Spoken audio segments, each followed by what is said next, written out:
Hello, and welcome to another BTFO. Today we're going to be talking about The Odyssey, 2026's Christopher Nolan movie. Um, Obviously, I'm a little late to the party, and for the most part, that's because I really wanted to reread the original story before covering this. I hadn't done that when I watched The Return and covered that, and you can kind of tell in that video. I think I get Penelope's name wrong throughout it, but um, but having gone through and reread the original story, and obviously watching my coverage of The Return, yeah, I gotta say, I'm surprised that I have so many similar issues with this version of the Odyssey that I did with The Return. I kind of expected that, like, oh, well, if we're doing the full Odyssey, if we're including, like, all the different monsters and like gods and islands that Odysseus goes to, that, oh, like, surely that will be more fun and exciting. But for some reason, Christopher Nolan chose to do the same thing that they did with The Return and make it a war is bad story. And it's like, no, that's just not what this story is. Like, the story is about a guy who's, like, super badass and, ended a 10-year war in a single night, and wants to explore the world and conquer it all, kind of, like, type mentality, he gets in trouble with Poseidon because he attacks the Cyclops, and he needs the Cyclops to know that it was him, Odysseus, that outsmarted him. And it's like, yeah, none of that's in Christopher Nolan's version, because he just kind of makes Odysseus like this sad loser that after 10 years of war, right when he wins the war, that's when he goes, oh man, war is hell, man. Like, war sucks. Oh, this is not what I wanted. And it's like, really? Like, not, like, you didn't come to that realization in, like, the 10 years prior of watching your men get fucking, like, their asses beat on the beaches of Troy? Like, no, you never came to that conclusion. Like, oh, okay. And then, like, I don't know, there's a lot of things where, like, especially after, rereading the original, like, Polyphemus, I don't really like how they did him in this movie. Like, I like the effect and kind of the way that they shot it, though I will say, it is really awkward when, like, he goes into the cave and, like, moves the rock, and it's, like, dark for a second, and you can see, like, Odysseus's men, like, turning around and being like, oh, where'd it go? It's like, what do you, like, why would you think that it would be behind you? Like, no, like, it's obviously, like, a giant creature. Like, it was obviously right in front of you. What makes you think that it could just dart behind you like that? But then, like, the fact that it doesn't talk. Because, like, in the original story, I guess, the version that I read is, well, the, like, Penguin Classics version. I forget, I think that's the Robert Fagel, but I forget who exactly translated that version. But, like, in that one, he talks to Odysseus, and it makes it, like, even scarier, because the way they describe it in the story is that he's like, hey, like, yeah, I don't really respect you or your men or your rules. Like, I'm a fucking, like, demigod, technically, so fuck you. And then he, like, grabs two of Odysseus's men, slams their heads on the ground to, like, pop them so that they die, and then, like, tears them limb from limb to make them easier to eat. And it's like, wow, that's way scarier than what Christopher Nolan did. And it's like, well, yeah, because it's a lot scarier in that, like, A, it's aware of what it's doing, but also it's a lot more brutal than just, like, you know, chomping off its head. Where, like, I don't know, I enjoy the memes that have come out of this movie. Like, I do in particular enjoy the meme of the one image of the Cyclops that has, like, a little bit of, like, guts running down its mouth, and it's like, I'm on a sea people diet. I see people, I eat them. You know, like, I find that funny, but it's like, I don't think I really should. Like, I don't think that should be the takeaway. And, like, you know, it's kind of one of those things where, like, yes, a lot of people have seen this, and, like, you know, a lot of people were excited to see this. But, like, the takeaway from the story should be, like, damn, Odysseus is fucking awesome. Like, he's a really cool character. And it's like, no, like, that's not really been anyone's takeaway.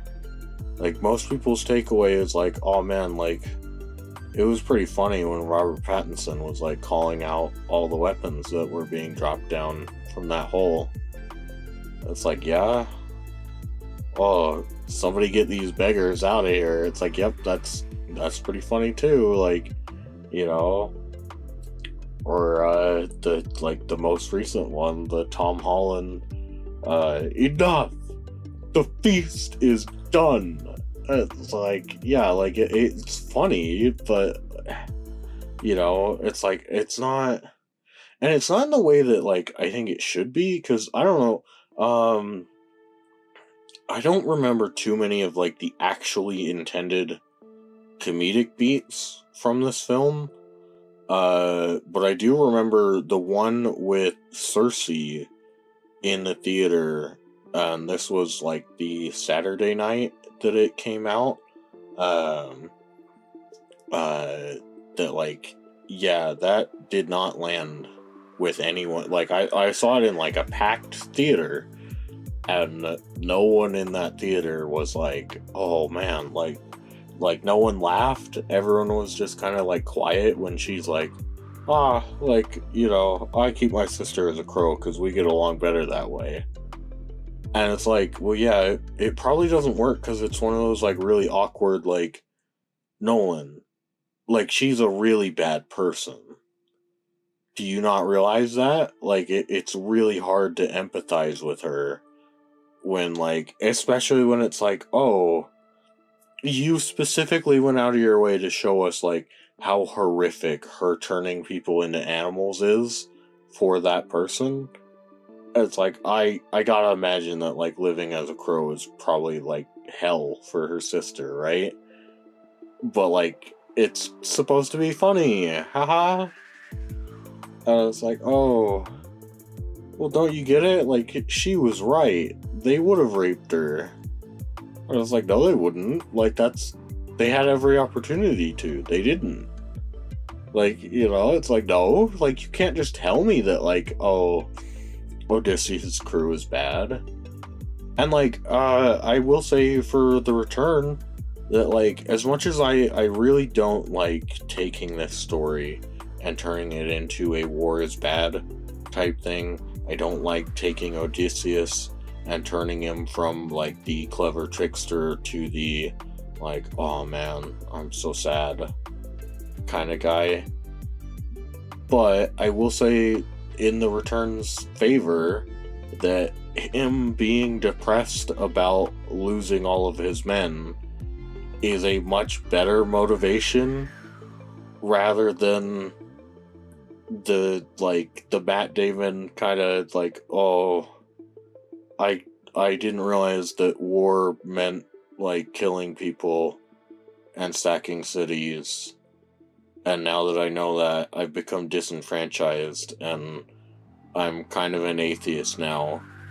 even though it doesn't make any sense for me to be an atheist, because like I don't like I saw a review of this where it wasn't very good, but like the guy was trying to say that like, oh well, don't you get it? It's not a contradiction that there are no gods and yet there are like monsters, and he goes to like the underworld to like talk to dead people. It's like, that's not a contradiction, because it's all from Odysseus's perspective.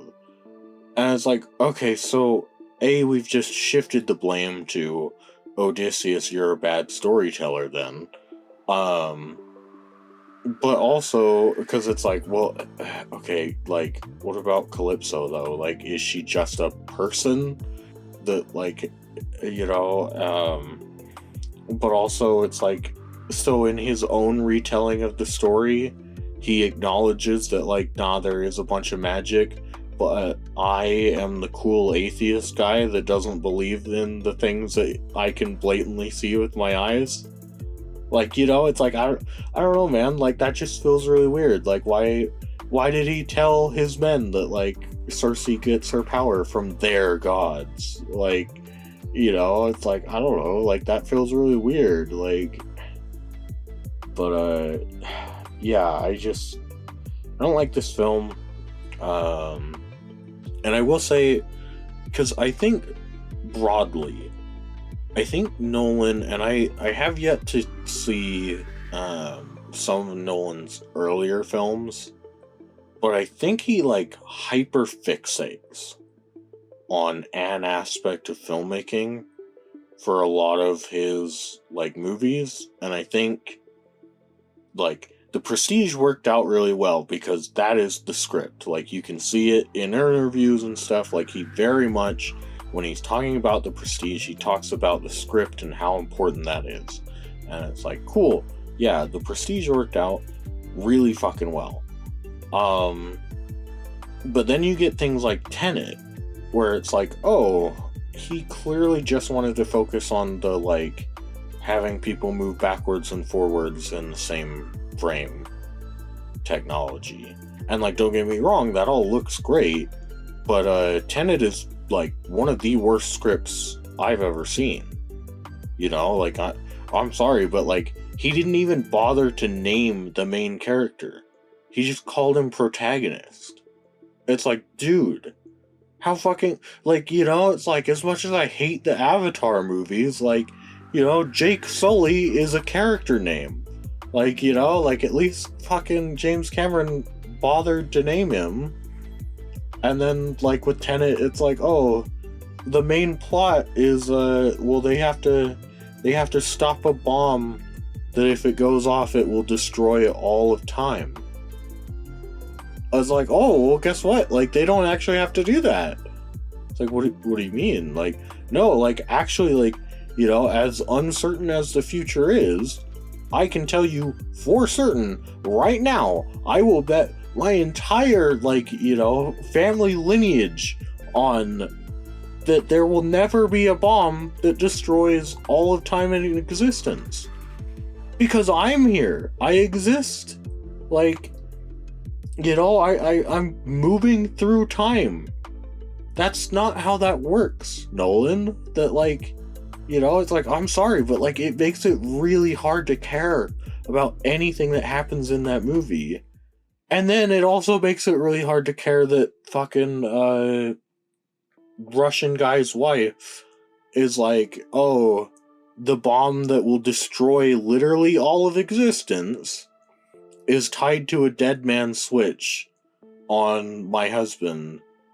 And I could, A, just let him, like, sit in his beach chair until I get word that they've actually, like, deactivated the bomb or, like, kept the parts from being assembled. Or I could risk literally all of existence to get back at him because he was mean and he beat me. And it's like, oh, so you're, like, just, like, genuinely an awful person. Like, no, sorry, like, you do not come before all of existence. Like, but that's one of those things where it's like, yeah, like I think Nolan gets hyper fixated on things, and with this one, it's pretty clear that it was IMAX, that like that was his thing that he was focused on. He wanted to shoot it all in IMAX, which I gotta say is pretty bad. Like, not that, because like I think IMAX can be really cool. I think he used it really well in like Oppenheimer. Like I remember, when you see the bomb go off, and like, the aspect ratio like expands as like the bomb is going off, and like you have the huge fireball that like covers the entire screen. Like that's a really cool theater experience. Like, you know, but when it's all IMAX all the time, you can't really do that. And so there's no real distinction between your big epic scenes, your like epic shots and stuff, and just two people talking in a room. And then, then you also have all the like other downsides of IMAX cameras that like they're so big and bulky that they had to develop a noise shroud essentially to go around it so that the actors don't have to yell at each other in every scene. They had to create a like weird mirror box so that they could shoot two characters like talking to each other while having the camera in between them. And it's like, oh, that's not great, man. Like that's really, like, why not just use a different camera?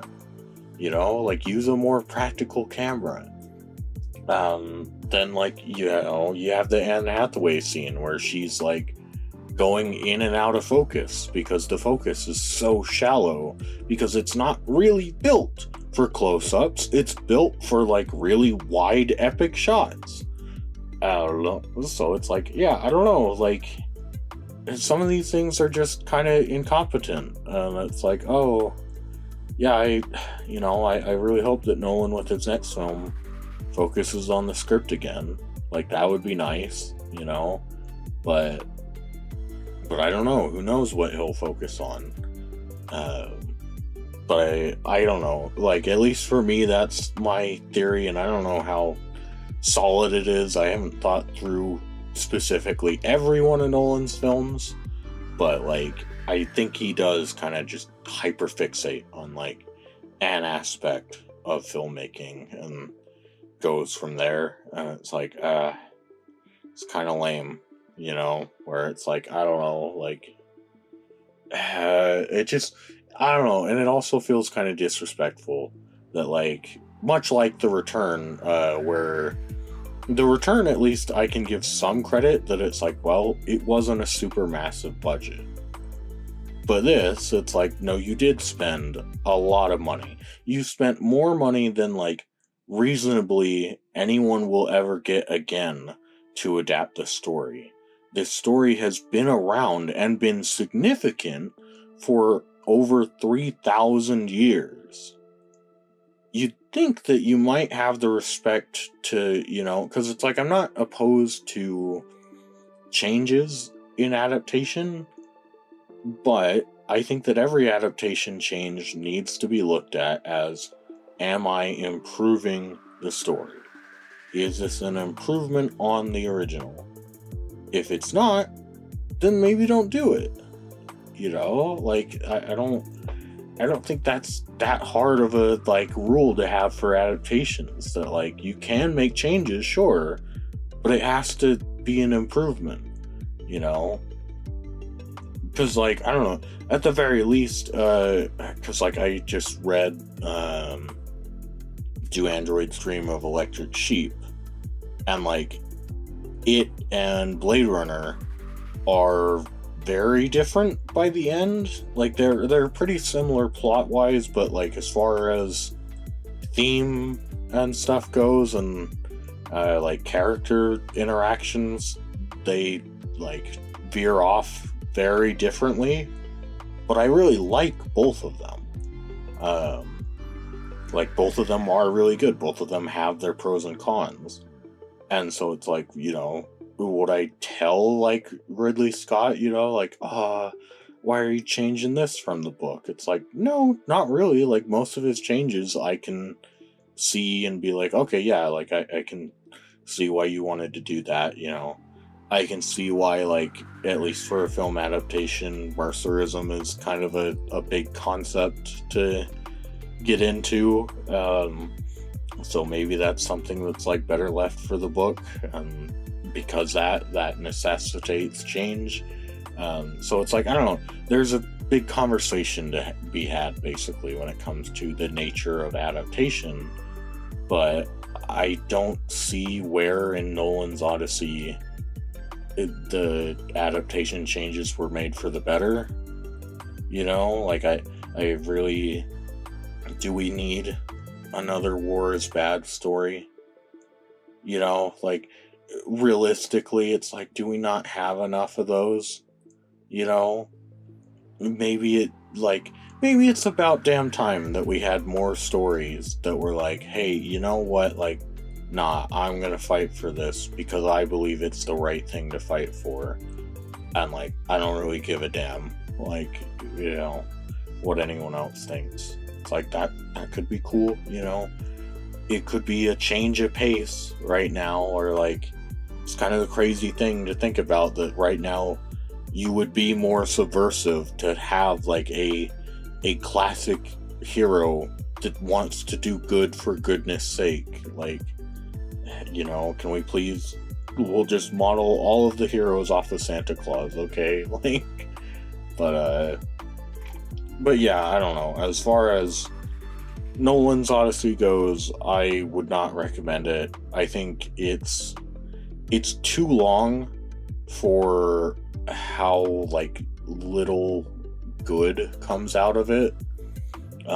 Where, like, even with the, like, big focus on IMAX, I don't know that this was really the story to do it all in IMAX, because, again, like, sure, yeah, there are those epic scenes, but, like, a lot of the Odyssey, like, even the original story, is a lot of, like, people having personal conversations, like, one-on-one, and, like, not really, like, epic battle scenes or anything. And so it's like, I don't know that this was really the story to do all in IMAX. And if, like, even with it being all in IMAX, it's like, some of it looks pretty bad. Like, some of it just clearly wasn't meant to be shot that way. Thank God that the projectors can only last 3 hours. So it didn't go on for longer. But yeah, I would not recommend Christopher Nolan's The Odyssey. I think that's pretty much all of my brief thoughts for others on Christopher Nolan's The Odyssey. Thank you for watching, and bye-bye.